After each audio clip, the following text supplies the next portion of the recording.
Hi there, hope everyone's well.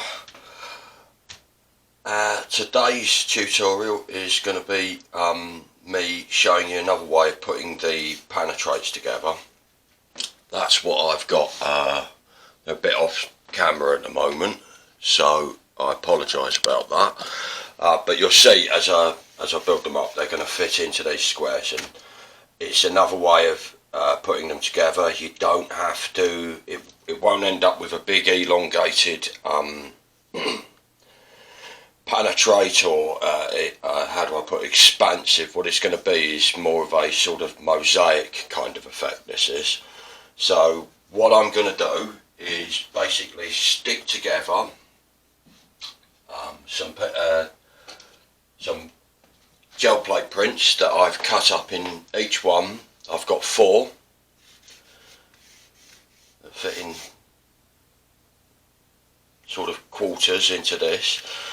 I've coded each one of the back of them, so there's A, B, C and D in terms of the images, and then each piece has obviously got 1 to 25, and they're all split up into, each one split up into 25 pieces.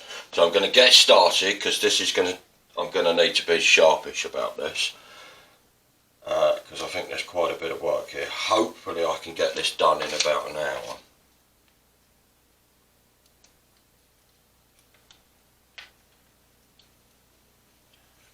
And I'm in the throes at the moment of just sorting out a couple of quite interesting tutorials over the coming weeks. So if you're interested in coming out to one and doing one in person with me, then that'd be fantastic. Be great to see some faces, put some faces to the. Obviously I understand geography is an issue for anyone really, so if you can't make it, obviously I'll be carrying on here as well. But yeah, they're going to be in the local area to me, which is sort of Shropshire, mid-Welsh border, and one of them's going to be, although one of them won't be a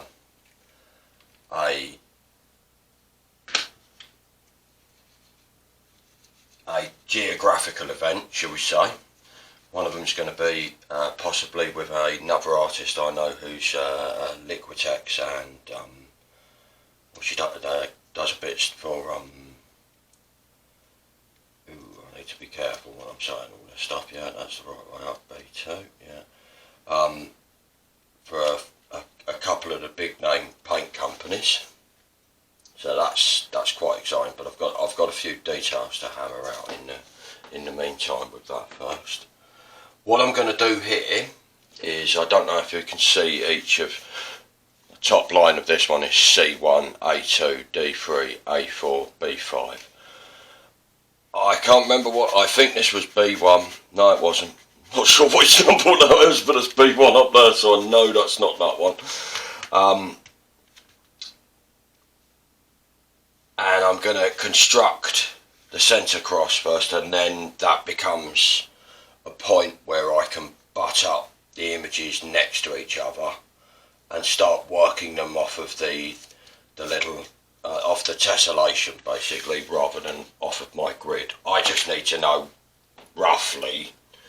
Doesn't need to fall exactly within that grid, but it's, when you complexify these Panottraits like this, it really is, it's absolutely essential that you label the parts on the other side of the image, so you know what's what. Because if you're anything like me, I hope you're not. But if you are, you're quite a messy worker, and that usually means that a lot of colours make their way into different parts of each painting or each print. Now obviously there'll be, those colours might have continuity, but they probably won't in the placing and the mark making when you screw scrutinise it into detail. But when you cut them up, that's a different matter. It's difficult to tell just by how they look. So that is why I label them. Yeah, these are butting up together nicely, so that's fantastic. I'm very happy about that. But like I say, I'm not trying to stick within what I've ruled out as lines there. I just need to know where they'll fit on that. I use them, I try to have the continuity across, with this, across this bottom line across here. That centre line isn't going to make too much difference, the X in the centre of it, or the cross in the centre of it.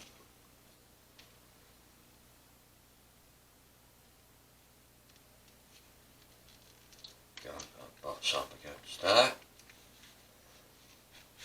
That's the first bit across there. Right, so here's one of the little piles that that's various versions. So what I've got there is C6. We'll go like that. That butts up to there. And then it's A7, D8, C9, D10, 11B, D12, C13, D14, B15. You may notice here by this point, I try to keep all of the, I don't want them with corresponding pictures. So each of the alphabetised images, A, B and C, A, B, C and D, I don't want them running on these. I don't mind on the diagonal plane, but not on the horizontal of vertical lattice. So that should be A17, B18, C19 and B20, and then it's D21 down there, which is the plain piece anyway, so it made no difference. Right, so there we go. So we'll put that in there. They go on there like that, not like that really. And obviously I'll come back to that, but what I want, as I said in the beginning, is the structure. So I can use them to start putting the pieces that fill out the rest of the image across it, but it gives me something to some sort of structural integrity to there. You'll see. It'll make sense in a minute if it doesn't already. So yeah, that goes like that. B11 here. Again, I'm using Yoo-Hoo as a glue here, which is a contact solvent adhesive.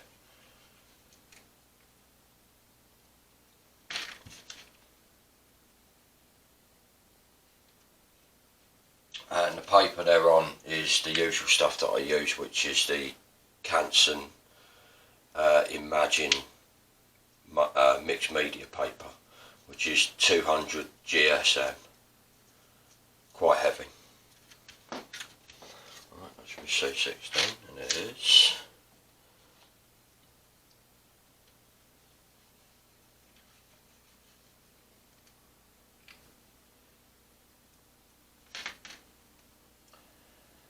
And then to sort of spatula on it. So I use the nozzle of the glue, and then I use the corner piece. I couldn't find a plastic one today. For to sort of smear the glue around more evenly on the back of the square that I've cut from the gel plate. I am going to put the blank ones in because I think it's quite shiny, the surface that I'm gluing them to, which is great for gluing them down onto, but I want the continuity of the paper surfaces, so even if there's no paint on it, which there is on a couple of these, I will still glue a piece of paper, because it also works structurally as well, even though this one's right in the corner and isn't going to have an enormous structural bearing on the rest of the image. There we go. Okay, so that's that bit done, and what I'm going to do is that one like that, that one like that, and that one like that, and then I can start working them back through. As long as I keep them in the right pile with each other. Right, so it's this one.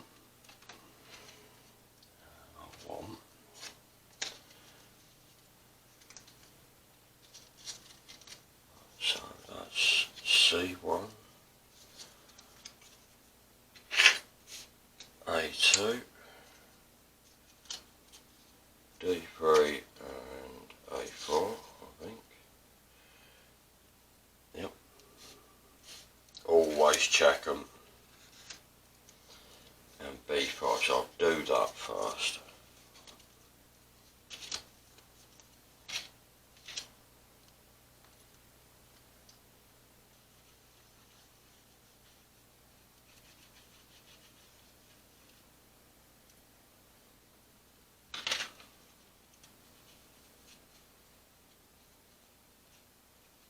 So yeah, I mean, I'll reiterate it again. If you're using any of these tutorials, or which obviously is the intention to do so, I'd really like to see what you're doing, because I've sort of been out on my own doing this stuff, and any other ideas are welcome in approaches to using it. And obviously not everybody works like me, and probably not everybody works like you, so if you've used them or you intend to use them, whether you're happy with the finished images or not, I'd like to see them anyway. Please. Again, sticking with the getting them to hold on the bottom line. Sounds like a banking course, doesn't it? Right, D3, I'm in the bottom line here, that's not that, that's that. Right. You see the advantage of this is why I don't use copy decks or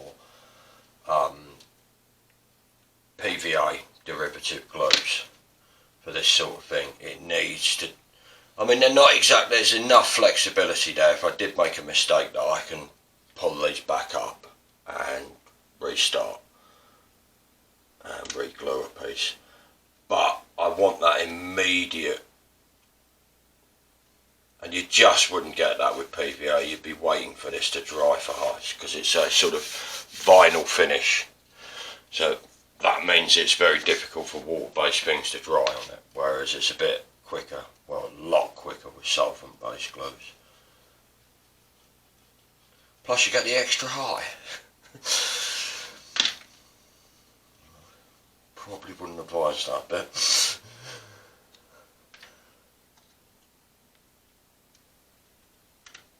So to begin with, you're not going to see a lot, but as I progress through the image, they'll start to make sense. You might just be able to make out the eyebrows appearing in the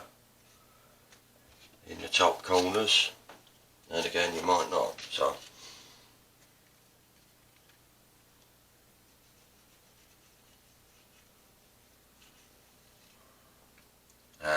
same as if you've seen any of the other Panotrait demos and tutorials that I do, this is same again. Don't use too much glue. Bit like with the paint, you can get away with a lot less than you probably think you can when you're starting to use it. There we go. So I think you can start to see the face coming up in that one. So what I want is C10.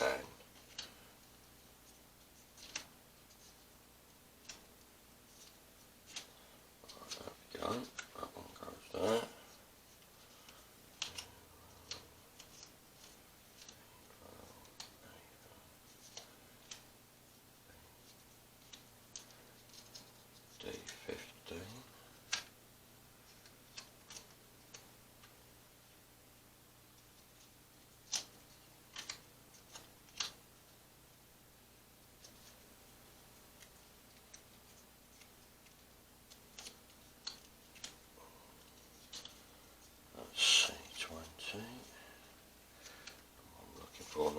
A25.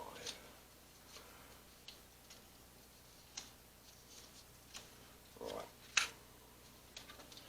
that's those pieces.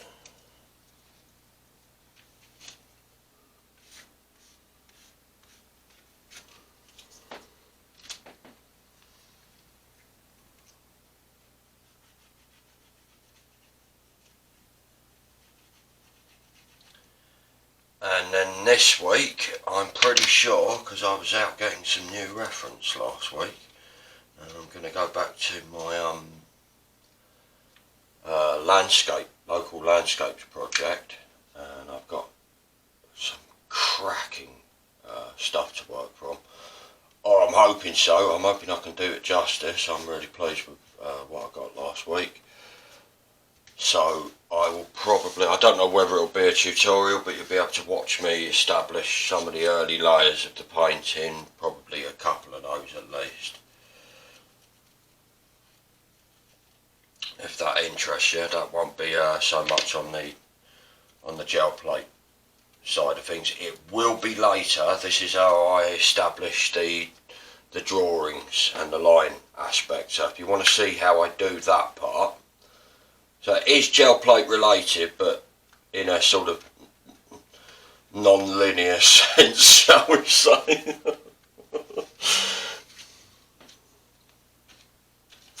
And I think it's an important, because I think the gel plate is that good that you can sort of bypass a lot of things that I can't speak for anybody else, but I think it's important to learn some of the skills, because I think they help you with seeing and looking. Not so much the hands-on stuff, maybe you can eliminate a lot of that through the media that you use, but that ability to facilitate your imagination from what you've learnt through your hands, I can't, yeah, like I say, I can't speak for anybody else, but for me that's something that I'm pretty dependent on. I like to know how to do it with my hands, and then, you know, I can really build quite a complex picture in my head from that information. If I try to build a complex picture in my head from nothing, from no hands, I'm at the vagaries of my imagination, which, well, the word vagaries is appropriate. Right, I'm afraid I'm going to have to blow my nose a minute. It's getting a bit runny.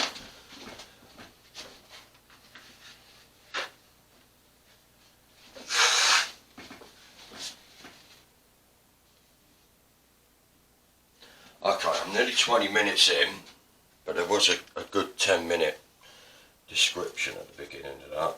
So, well, 5 or so minutes description. So hopefully I can do this in the time allotted. Right, C25. So what I'm looking for is D5 basically at the top.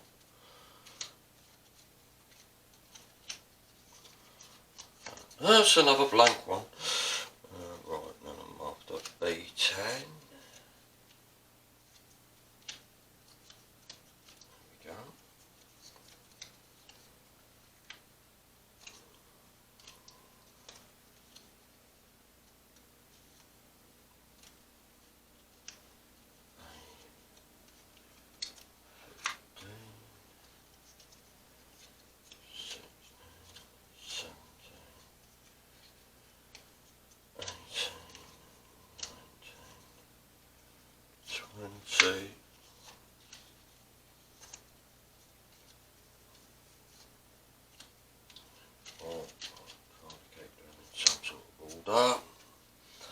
Come back to them in just a moment.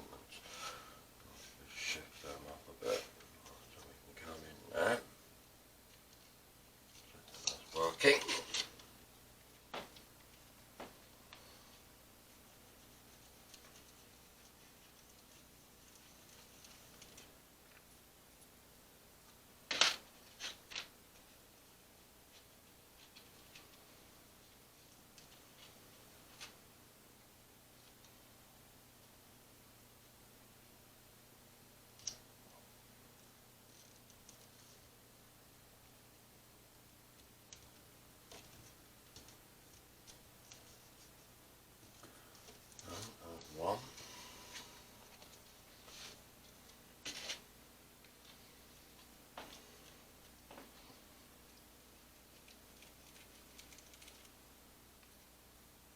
So yeah, these are 3 centimetre squares, so that's roughly just a little over an inch. Some of them, like these ones on the side here, obviously I've left a little further, it's about a centimetre, so they're 3 by 2 centimetres. Because you have such a sort of a loose edge to the smaller gel plate, which is what these are all from, that size. 6 inch, 15 centimetre gel plate. So that's all on there nicely and parallel. Very important that.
Go, and a blank one at the top.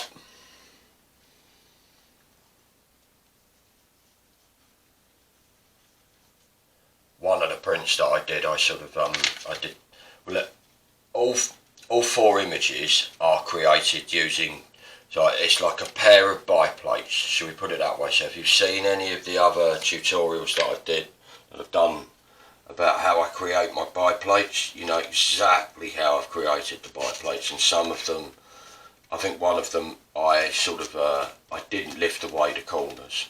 So on the first print or the first of the images that I've produced from the biplate, that's why you get this blank, because I didn't use that. I didn't use the corner pieces. But then obviously with a residual image I go back in and paint.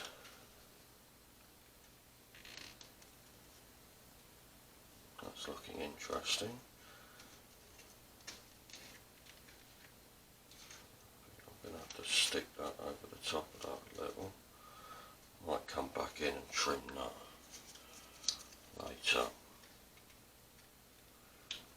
23. That was nice and easy. And 21 is there. Right, okay. Getting there slowly.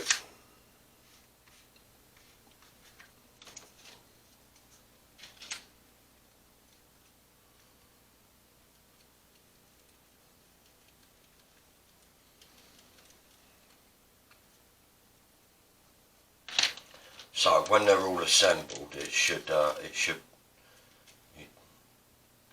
be a grid running behind each of the 4 portraits that you should see starting to emerge shortly.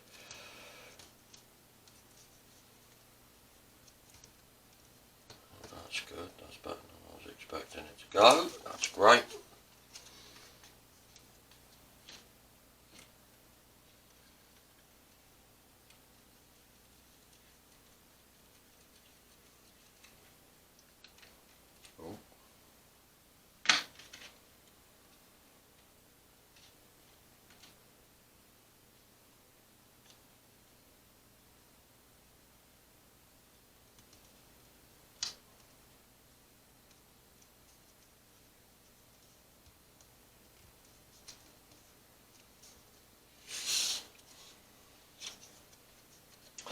I mean, they have ever so slightly by a mil or so, they're just crossing over onto this one, but that's not a big deal. When this is all dried out properly and the glue's had you know, I've left it for an hour or so for the glue to really take hold, I'll just come back in and gently run a blade over the top of that and take the excess paper away. It's not like there's anything printed on them.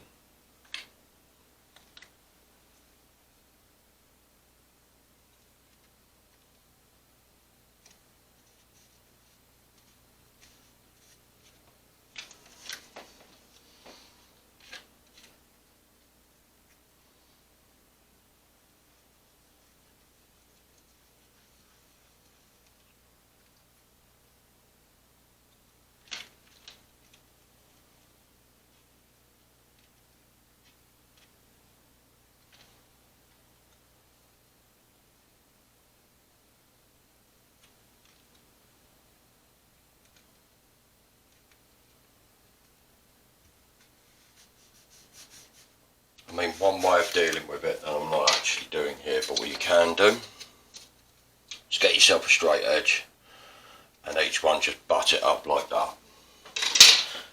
But as you can see, I'm doing a bit by hand, right? So what I'm going to need is the bottom row. So I think, yeah, we'll do 24, 23, 22 and 21. Okay, back for that in just a moment.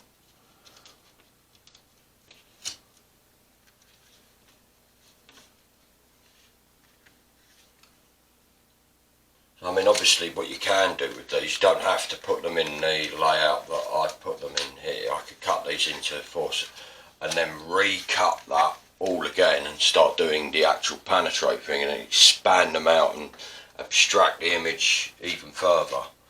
Once you get into this, this is what I like about the gel plate, is that you can print into printing, and you can sort of do that a bit with the Panotrait thing, where you can, it's up to you how many sorts of media you use to construct your Panotraits or Panoscapes out of. The continuity is the linear image. The transparency. Okay, I suspect I'm coming up on about half an hour now. Have a look. Which means this is going to take a bit longer than I thought it was.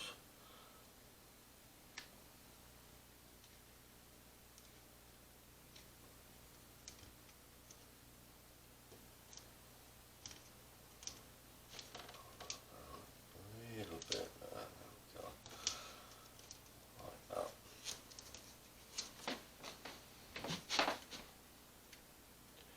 That was a good guess. I'm about a minute out. Okay, yeah, thanks a lot for watching. I'm going to go straight over into part 2, as usually happens. It's going to be interesting to see whether I can get this all done in inside an hour. But it's getting there.